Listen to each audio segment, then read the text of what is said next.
നടിയെ ആക്രമിച്ച കേസുമായി ബന്ധപ്പെട്ടാണ് ഈ റിപ്പോർട്ടും ഇതിന്റെയൊക്കെ തുടക്കം. ഇപ്പോഴും പക്ഷെ ആ നടി പുറത്താണ്. ഇരയ്ക്കൊപ്പം എന്നൊക്കെ പറയുന്ന ഒരു ഡബിൾ സ്റ്റാൻഡേർഡ് ആയിട്ടല്ലേ നിൽക്കുന്നത്. അവര് മരിച്ചുപോയി എന്നൊക്കെ കരുതുന്നതൊക്കെയാണ് മുൻ ജനറൽ സെക്രട്ടറി പറഞ്ഞത്.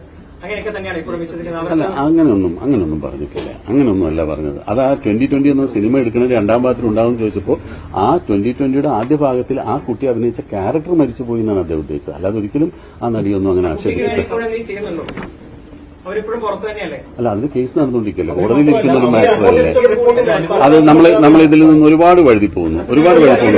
നമ്മളിപ്പോ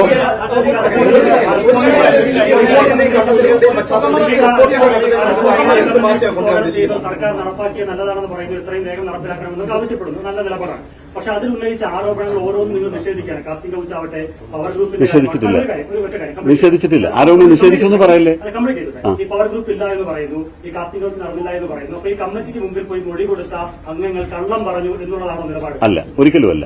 കമ്മിറ്റിക്ക് മുമ്പിൽ പോയി അംഗങ്ങൾ പറഞ്ഞ കമന്റുകൾ അതിൽ നിന്ന് മാത്രമാണ് ഞങ്ങൾ ചില കാര്യങ്ങൾ മനസ്സിലാക്കിയിട്ടുള്ളൂ.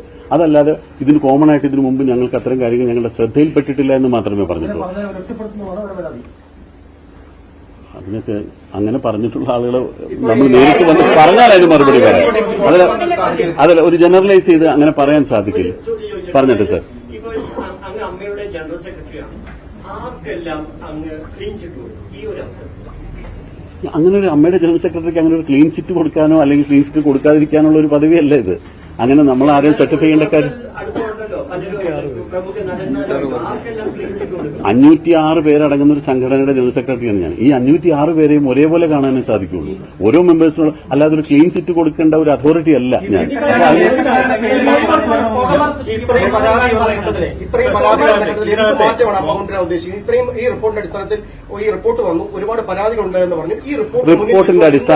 റിപ്പോർട്ടിന്റെ അടിസ്ഥാനത്തിൽ മാറ്റം കൊണ്ടുവരേണ്ടത് അമ്മയല്ല. റിപ്പോർട്ടിന്റെ അടിസ്ഥാനത്തിൽ ഒരുപാട് കാര്യങ്ങൾ മാറ്റേണ്ടത് സർക്കാരാണ്.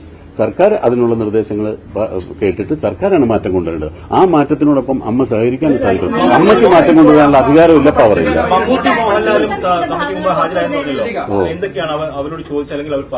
ഏതാണ്?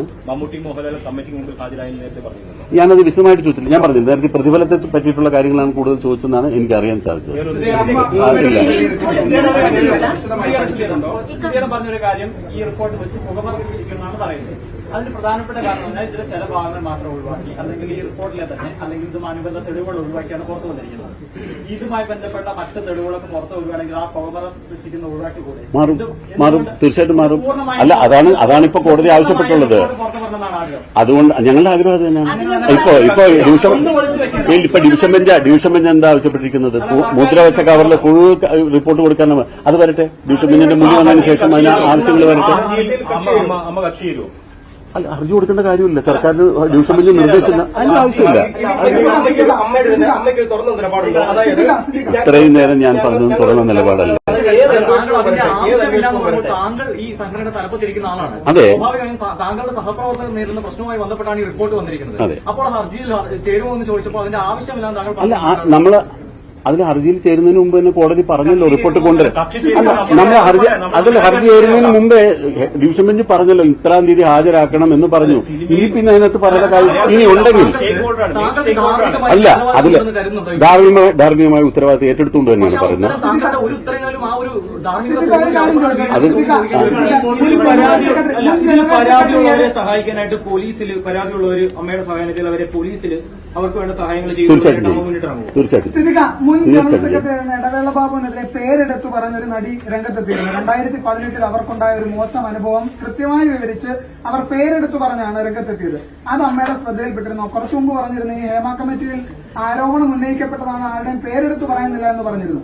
ഹേമ കമ്മിറ്റി റിപ്പോർട്ടിന് പുറമെ ഈ പേരെടുത്തു പറഞ്ഞ് രംഗത്തെത്തിയിരുന്നു, അമ്മയുടെ ശ്രദ്ധയിൽപ്പെട്ടിരുന്നു. അതുമായി ബന്ധപ്പെട്ട് അദ്ദേഹവുമായി എന്തെങ്കിലും ആശയവിനിമയം നടത്തിയിരുന്നോ?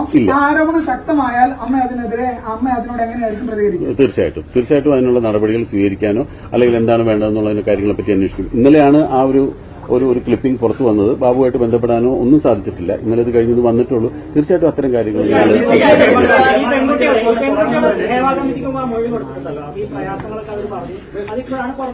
അല്ല, ഞാനൊരു കാര്യം ഒന്ന് ചോദിച്ചോട്ടെ. അമ്മയിലെ അംഗങ്ങളായിട്ടുള്ള എക്സിക്യൂട്ടീവ് കമ്മിറ്റി അംഗങ്ങളായിട്ട് 2 പെൺകുട്ടികൾ എന്റെ കൂടെ ഇരിപ്പുണ്ട്. അവരോടും കൂടെ നിങ്ങൾ എന്തെങ്കിലും ഒന്ന് ചോദിക്കില്ലേ? അവർ ഇത്രയും കാലം ഈ സംഘടനയിലും ഇൻഡസ്ട്രിയിലും ഉണ്ടായ ആളുകളാണ്.